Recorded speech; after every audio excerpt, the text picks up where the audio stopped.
Bonjour à toutes et à tous. Je viens faire un petit point sur le Bitcoin, un petit peu plutôt macro. Personnellement, je vais être absent du territoire pendant 2 semaines, donc c'est l'occasion pour moi aussi de réfléchir un petit peu à ce qui m'intéresse sur du long terme. Donc, commencer par regarder un petit peu ce qui se passe en monthly.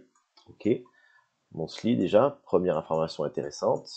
Pour l'instant, c'est vraiment quelque chose de très bullish. Regardez, une, 2, 3, 4. 4,5, 5, 6, 7 bougies mensuelles avec une clôture dans 2 jours verte. Voilà, pour l'instant, on a une phase haussière vraiment impressionnante. Ça, c'est la première chose qu'il faut avoir dans l'idée. Pour l'instant, sur du long terme, on a une impulsion qui est vraiment forte.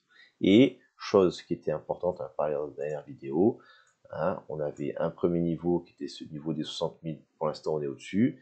Et on est en plus en train de clôturer au-dessus du précédent ATH. Donc, on n'est pas sur un fake out, mais probablement vraiment une validation de breakout de l'ATH et donc une probable continuation haussière. Ça, c'est le premier point de vue quand on est en monthly. Hein, c'est de faire des choses simples et rapides.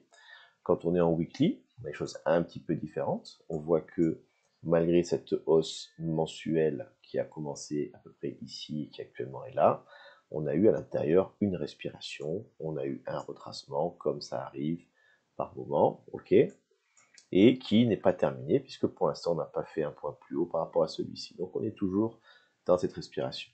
Est-ce qu'elle est terminée la semaine prochaine? Est-ce qu'elle va encore nous refaire? On ne sait pas. Mais ce qu'il faut avoir l'idée, c'est que lorsqu'on est sur une phase haussière, on a vu un monthly aussi importante, la probabilité pour l'instant est à la continuation haussière. Grande poussée, continuation haussière. Pour l'instant, voilà, on peut dire avec une force, avec une probabilité assez grande que on devrait continuer vers le haut. Donc ça, c'est le pied qu'il faut avoir quand on approche du coup son investissement, son trading, quelle est la direction de fond, quel est, entre guillemets, ce qui va me sauver si à un moment donné j'ai fait une erreur. Il faut que je reste dans le mouvement du volume, dans le mouvement de la masse. Pour l'instant, on est toujours haussier. On vient ici en daily, voilà, et on commence à avoir des choses intéressantes avec le prix est encadré entre, pour l'instant, deux trendlines haussières, ok, avec du coup une respiration qui a posé, qui semble avoir posé un bottom de type rounded bottom, donc un bottom en forme de U, hein, chose qui est intéressante, épuisement vendeur, accélération, ralentissement, épuisement, et maintenant un retour acheteur. On n'a toujours pas cassé la structure, donc on pourrait très bien faire une tasse séance inversée, ou venir faire un double bottom, ou voilà, il y a plein de possibilités, il y en a qui sont plus probables que d'autres, on va pas aller dans le détail, mais en tout cas, ici, on a pour l'instant une reprise haussière, avec notamment si vous regardez, je peux bien parler de ça, regardez ici les bougies vendeuses qui sont importantes et fréquentes, et à partir d'ici, on a un retour acheteur, on en avait parlé, et maintenant on a des bougies acheteuses et des bougies vendeuses qui deviennent vraiment faibles. Donc on a un retour des acheteurs.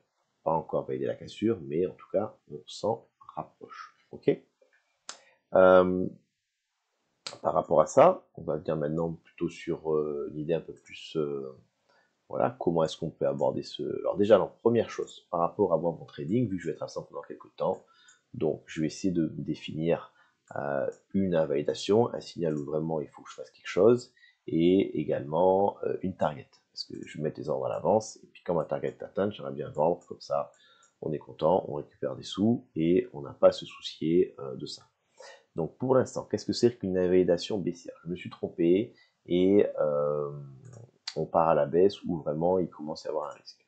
Alors, personnellement, je vais prendre le VWAP qui est ici. Ok, c'est l'indicateur que j'ai qui est là, que vous trouvez dans cette partie-là, on va le voir. Voilà, ici.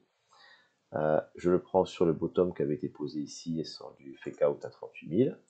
Et ça me donne le prix moyen du Bitcoin depuis cet instant-là. Voilà. Et je vois que quand on est dans une phase haussière, la définition, c'est que le prix est au-dessus du prix moyen, puisqu'on est en train de monter, donc on est toujours au-dessus. Et vous voyez que cette zone, un peu comme une EMA, réagit comme support. Donc ça, c'est un niveau pour moi qui est important. On voit que c'est un niveau à ne pas perdre. On peut éventuellement venir le toucher, mais il faut réagir dessus. Donc ça, pour moi, voilà, actuellement, c'est les 60 000. Hein, on avait vu au niveau des supports, voilà, que c'est un support qu'on a sur depuis longtemps. Maintenant, c'est un niveau vraiment important pour moi à ne pas perdre. La trendline également est importante. Hein, on pourrait venir s'appuyer dessus, rebondir, ce serait très intéressant aussi. Voilà du coup, pour l'instant, pour moi, les niveaux qui m'intéressent, un peu plus long terme, la zone à pas perdre. Si jamais on a une perte des 60 000, grosso modo, on pourrait revenir sur la zone de support suivante qui est à peu près à ce niveau-là. Voilà, plein de supports horizontaux ici. Ici, on n'a pas grand-chose. Voilà, donc ça, c'est vers le bas. Maintenant, vers le haut, je vais essayer un petit peu de réfléchir, d'anticiper où est-ce que je pourrais avoir une zone de vente intéressante. Donc, je vais mettre en 4 heures. Et on peut le voir de plusieurs manières. Ok. On peut imaginer que ici, on avait un range. Donc je prends mon Fibo, le bas du range qui est là. Voilà, le haut du range, on va le mettre par ici. Et ça me donne de chaque côté une extension 618 ou one-to-one. J'aime bien voilà, cette zone-là et cette zone-là. Voilà, ça c'est un premier type d'extension possible. Cassure haussière ou cassure baissière. Vous voyez, hein, les chats font pas les chiens.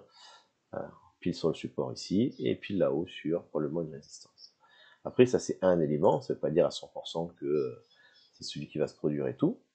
Donc je peux également regarder, là j'ai une impulsion ici, voilà, impulsion. Je viens la rapporter du coup en one-to-one avec mon impulsion qui est ici, et comme c'est marrant. Voilà. Ça aurait pu ne pas être le cas si par exemple on avait une mèche plus basse ou autre, mais vous voyez que là, on arrive sur une zone intéressante. Probablement qu'ici, le marché pourrait y trouver une résistance, ou en tout cas une zone où les gens vont prendre des profits, et donc il m'intéresser pour moi aussi de le faire. Voilà, on aurait pu voir ça aussi différemment. Et on aurait pu imaginer simplement de prendre un one-to-one sur le bottom jusqu'au point actuel. Et c'est là qu'il faut réfléchir après, faire des choix. Ça me donne ça. D'accord, 96 000. Personnellement, je vais dire s'arrêter juste avant. 100 000 sont vraiment un niveau qui est important. Pour l'instant, ça m'intéresse pas trop. J'y crois pas trop sur une impulsion directe. Voilà. Donc, de manière assez simple, sans aller trop dans le détail, voici pour moi une zone, alors on va agrandir un petit peu, une zone qui m'intéresse pour de la vente. Voilà. Et après, pour revenir un petit peu plus sur un point de vue un petit peu plus macro, qu'est-ce qu'on aimerait voir, qu'est-ce qu'on aimerait comme reprise. Ok, on va se mettre en daily. Donc une fois qu'on a eu une latéralisation, on aimerait revoir une phase haussière. Et pour moi, de cette hausse va dépendre, entre guillemets, la capacité à Bitcoin à continuer à monter ou pas. Voilà, ça c'est un avis perso, mais m'intéresse, est-ce que on va être sur une phase qui va être relativement molle, ou est-ce qu'on va être sur une phase qui va être relativement ample. Donc je vais commencer à surveiller les bougies. Est-ce que je vais avoir une accélération sur le breakout, avec une poursuite, et puis ensuite un ralentissement? Voilà, ça serait relativement bullish, ça irait vite et haut. Ou est-ce que au contraire, on est ici, on va faire un petit breakout, on va faire une bougie d'indécision, voilà, et là, oulala, on vient juste péter le sommet, on a très peu d'amplitude, on n'a pas beaucoup d'acheteurs, ça quand même c'est un gros signe de ralentissement. Donc là, on pourrait commencer à se dire, il faut surveiller ce qui se passe. Donc, est-ce que je sais maintenant où on va aller? Est-ce que je sais maintenant où pourrait être un top? Pas du tout. Je regarde comment est-ce que le prix évolue et j'essaie d'en déterminer s'il a de la force et de l'amplitude ou si au contraire, il a des difficultés et de la lenteur. Et à partir de là, je prends des décisions qui ne seront pas forcément toujours justes, mais en tout cas qui pour moi auront une meilleure probabilité ou non de réussir. J'en profite maintenant dans un autre domaine pour parler un petit peu de quelque chose qui peut vous intéresser, une crypto que je suis depuis quelques temps, Tao, qui avait fait une phase haussière absolument remarquable, un projet token très bull acheté là, qui avait avec un support à 30-40 dollars, qui ensuite est monté à 720, donc là on parle d'un x10, et puis toute la phase de poussée de Bitcoin, Tao a commencé à latéraliser. Ok, donc on a déjà eu par le passé, on avait une première impulsion très forte avec un retracement. Comme je vous l'ai dit, quand on a une tendance très forte qui se crée, le premier retracement est très souvent un excellent moment d'achat, puisqu'il devrait y avoir une reprise derrière. C'est ce que je vous montre ici. Voilà. Le bottom, on vient retracer, on vient prendre liquidité, on prend les stops, le marché adore les liquidités, c'est ça qui le nourrit. Et ensuite, on vient repartir à la hausse. Quand on est reparti à la hausse, j'avais essayé de définir qu'est-ce qu'on peut avoir comme target, comme je viens de faire pour le Bitcoin. J'ai pris tout simplement à peu près un bottom, voilà, enlever ça, et puis j'ai fait une extension one-to-one toute simple, et on était arrivé sur cette zone là à 540 à peu près. Voilà, c'était une zone intéressante pour moi pour vendre. On allait plus haut, donc c'est relativement bullish. Et maintenant, sur Tao, on a une structure qui a duré longtemps. Hein. On parle de quand même, c'est moi, on parle de 48 jours. Surtout sur un altcoin avec une capitalisation aussi basse, c'est long. Et vous voyez qu'on a un ralentissement. Nouveau top à peine plus haut, nouveau top vraiment à peine plus haut. Et là, on vient commencer pour la première fois à casser un canal ascendant, premier signe de faiblesse ici, deuxième ici, on fait un bottom plus bas, et on commence à répéter le bottom suivant, point plus bas, et là, pour l'instant, on est sur une phase vraiment baissière. Ça, c'est le genre de structure que je surveille sur Bitcoin ou ailleurs pour voir quand on a un potentiel renversement. Est-ce que ça veut dire que Tao, entre guillemets, a fini, qui va être baissier, qui va partir en bear market? Ce qui est sûr, c'est que ici, la probabilité est beaucoup plus forte que si on était là, hein, à ce niveau-là. Maintenant, comme souvent les tokens ont tendance à répéter un peu le passé, il est aussi très probable que l'on vienne juste venir prendre les liquidités de cet arrêt qui était ici, d'accord, pour ensuite repartir sur une phase haussière, surtout si on pense qu'actuellement Bitcoin est haussier. Donc ça pourrait être intéressant pour nous de le faire, c'est-à-dire ce plan-là. Le top qui tourne, on vient prendre liquidité, on traîne un peu pour absorber les vendeurs, et ensuite on renverse. Ok? Quel serait un stop loss? Ben, écoutez, je vais faire un truc très simple. Je ne sais pas trop, ça dépend du token, il y en a qui sont plus ou moins volatiles. Voilà, j'avais ici une neckline. J'avais ici, je suis venu prendre à peu près voilà, 14% en dessous, en étant très large. Ça correspond à peu près, je liquide tout s'il y avait du levier ou autre, ou si on est sur du spot, c'est à peu près la peur. Donc je suis ici, je viens prendre un moins 14% qui c'est vraiment un maximum. Voilà, ça nous fait un retour sur ce support-là, qui est intéressant aussi en termes de... C'est pas très énorme, mais intéressant. Et comme objectif, on voudrait venir au moins reprendre le top, hein, ce serait le minimum, et idéalement venir faire une poussée qui soit de l'amplitude de la première, donc ça dépend, on voit les boutons, on va mettre par là, voilà, ça ce serait le cas idéal, ou le cas le plus safe, comme on l'a fait sur Bitcoin, je prends mon range, et je viens sortir mon extension de range qui va être à peu près par là. Donc j'ai une zone de vente sur Tao qui pourrait être par ici, voilà ce qui m'intéresserait.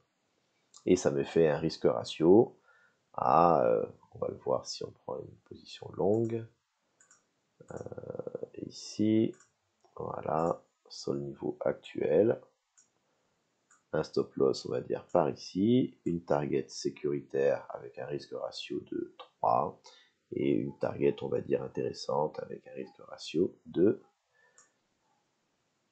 4,65. Je rappelle, c'est pas une conseil d'investissement, c'est juste ma façon un petit peu d'aborder le trading pour y faire réfléchir. Voilà un exemple de setup sur Tao. La validation, ce serait vraiment de dépasser cette volatilité-là, de venir perdre ce niveau-là. Et en cas de rebond, lorsqu'on va récupérer de la structure au-dessus, on peut rentrer plus tard si on veut, ça dépend de la façon de trade, on devrait venir chercher au moins ce niveau-là, voire normalement faire une extension. Voilà un petit peu un exemple sur Tao. Je pense que voilà, la situation est vraiment intéressante, il faut suivre ce qui se passe, mais si jamais on veut chercher la volatilité dans le bon sens au moment du rebond de Bitcoin, pourquoi pas actuellement sur ce token, même s'il a déjà fait un gros multiplicateur, il n'est pas encore lissé sur beaucoup d'exchanges, donc pourquoi pas. Chacun a ses plans, mais en tout cas moi c'est ça que je regarde. Je vous souhaite une bon week-end, et puis à dans au moins 2 semaines. Au revoir à tous.